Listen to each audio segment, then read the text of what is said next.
ప్రభువునందు నాకు అత్యంత ప్రియమైనటువంటి వాళ్ళరా, మన ప్రభువును రక్షకుడైనటువంటి యేసుక్రీస్తు వారి యొక్క శుభనామములో మీ అందరికీ నా హృదయపూర్వకమైన శుభములు వందనములు తెలియజేస్తున్నాను. ఉదయకాల సమయంలో దేవుని వాక్యాన్ని ధ్యానం చేసుకుందాం. ఈరోజు వాక్య ధ్యానం కొరకు మనం తీసుకున్నటువంటి లేఖన భాగం కీర్తన గ్రంథము 147వ కీర్తన 5వ వచనం చదువుకుందాం. మన ప్రభు గొప్పవాడు, ఆయన అధిక శక్తి గలవాడు, ఆయన జ్ఞానమునకు మితి లేదు. ఆమేన్. దేవుని నామమునకు మహిమ కలుగును గాక. మరి శ్రేష్టమైనటువంటి మాటలు ఇక్కడ మనం చదువుతాను. మన ప్రభువుకు ఉన్నటువంటి గుణలక్షణాన్ని గురించి ఇక్కడ మనం చదువుతున్నాం. మన ప్రభువు ఆయన గొప్పవాడు, రెండవది అధిక శక్తి గలవాడు, ఆయన జ్ఞానమునకు మితి లేదు.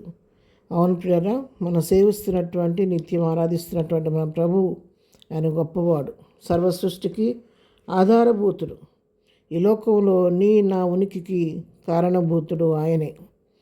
సర్వ సృష్టిని నోటి మాట సృష్టించిన దేవుడు మానవులమైన మనలను తన స్వరూపము చొప్పున, తన పోలిక చొప్పున మనను స్వహస్తాలతో నిర్మించుకొని మన నాసికారంధ్రాల్లో జీవవాయువును ఊది ఆయన జీవం మనకిచ్చి మనం జీవించే ప్రాణులుగా చేశాడు.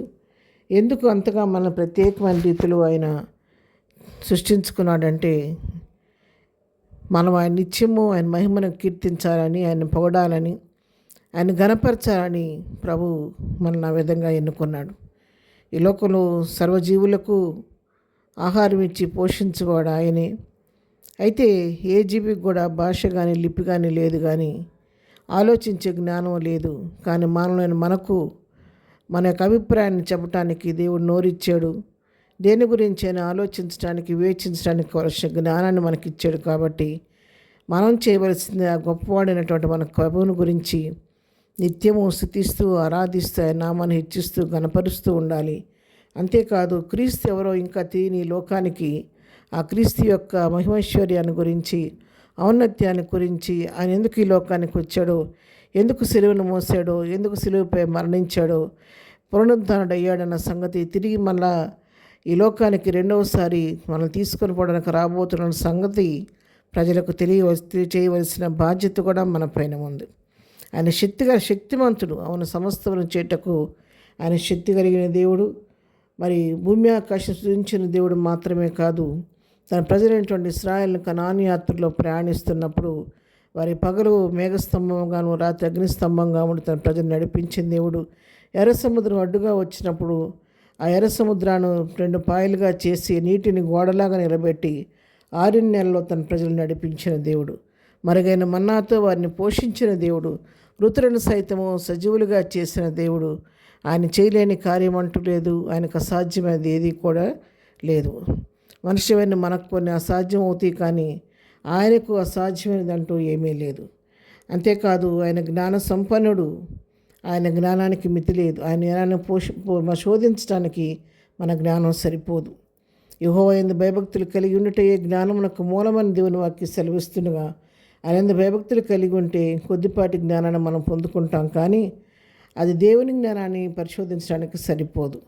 బుద్ధి, జ్ఞాన, సర్వసంపదలు ఆయన యందే గుప్తములై ఉన్నాయి. ఆయన జ్ఞానమనే దేవుడు.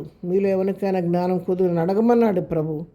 ఈ ఉదయకాలం దేవుని వాక్యం మనతో మాట్లాడుతుండగా గొప్ప దేవుని వైపు మనం చూద్దాము. ఆయన శక్తికరమైన కార్యాలు చేసే దేవుని వైపు మనం చూద్దాము. మన సమస్యను, ప్రతి భారాన్ని ఆయనకు అప్పగించుకుందాము. ఎవరికైనా మీలో జ్ఞానం తక్కువగా ఉంటే మనందరం కూడా ప్రభు, ఆ జ్ఞానమై మితిలేని జ్ఞానం కలిగినటువంటి నీవు నాయన, నీ జ్ఞానం నీ బిడ్డనైనా నాకు దయచేయమని ప్రాధేయపడితే ఆయన తప్పకుండా ఆయన జ్ఞానం మనకు అనుగ్రహిస్తాడు. పరలోక జ్ఞానాన్ని మనకు ఇస్తాడు. ఆయన వివేచన జ్ఞానాన్ని ఇస్తాడు. ఇక్కడ జ్ఞానాన్ని పొందుకుందాం. మరి ఇంతగా నీ కొరకు, నా కొరకు ఈ లోకానికి వచ్చి బలి అయి పునరుద్ధరణైన క్రీస్తు తిరిగి రాబోతుండగా తెలియని లోకానికి ప్రభు యొక్క ఔన్నత్యాన్ని గురించి, ఆయన గొప్పతనాన్ని గురించి, శక్తి సామర్థ్యాన్ని గురించి, ఆయన జ్ఞానాన్ని గురించి లోకానికి చాటి చెప్పుదాము. ప్రభు నామాన్ని మహింపరుద్దాం. ప్రార్థన. ప్రేమగలిగిన తండ్రి, పరిశుద్ధుడా, నీ పాదములకు వందనాలు.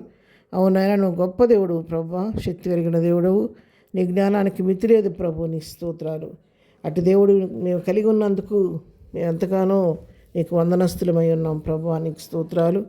దేవా, ఈ కడవరి దినాల్లో నీ ప్రేమను గురించి, నీ ఔన్నత్యాన్ని గురించి లోకానికి చాటి చెప్పే కృప, అలాంటి మరి ఆసక్తి మాలో పెట్టండి ప్రభు. నీకు స్తోత్రాలు. ఇంకా ఎరిగిన వారు అనేకులు నీవు త్రిప్పట్టడానికి సహాయం చేయండి. మా పనిపాట్లో రాకపోకలు క్షేమం దయచేయండి ఆయన. ఏదైనా బర్త్డే మ్యారేజ్ చేసుకున్నప్పుడు నన్ను దీవించండి, ఆశీర్వదించండి. బలహీనలు ముట్టండి, స్వస్థపరచండి, దుఃఖాలను వరవదార్చండి. ప్రతి వారి అవసరాలు మీ నామంలో తీర్చండి నాయన. ఇద్దరిని దీవెనతో నింపి నడిపించమని యేసు నామములో ప్రార్థించి అడిగి పొందుకొని ఉన్నాము తండ్రి. ఆమెన్.